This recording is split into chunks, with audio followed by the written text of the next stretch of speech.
இன்னையுடைய healthy weight loss lunch plate வந்து ready ஆயிடுச்சு. என்னன்னு சொல்லிட்டு பார்த்தீங்கன்னா, கார்போஹைட்ரேட்டுக்காக நான் வந்து ஒரு சப்பாத்தி வந்து ஆட் பண்ணியிருக்கேன்.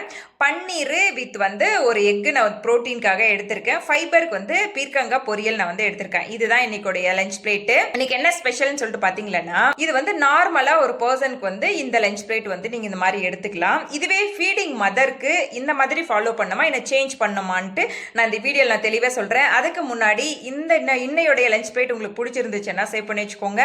இந்த மாதிரி டெய்லி நீங்க வந்து யூஸ்ஃபுல் வந்து வெயிட் லாஸ் லஞ்ச் பிளேட் தெரிஞ்சுக்கணும்னு நினைச்சீங்களா ஃபாலோ பண்ணிக்கோங்க. இந்த பிளேட் வந்து நார்மலான ஒரு பர்சனுக்கு வந்து ஒரு 1500 இருந்து ஒரு 1800 கலோரி இருக்கிற மாதிரி நான் வந்து உங்களுக்கு நான் கொடுத்துருக்கேன். இதை விட ஃபீடிங் மதர் வந்து கண்டிப்பாகவே அவங்களுடைய இன்னும் ஒரு 500 கலோரி வந்து ஆட் பண்ணிக்கணும் அவங்க.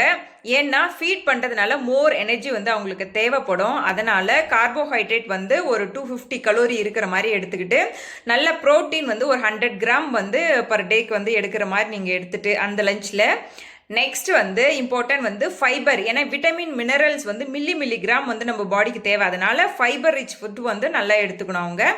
வாட்டர் வந்து நீடட் அவங்களுடைய கேஜ் பொறுத்து வாட்டர் இன்டேக் வந்து பண்ணணும்.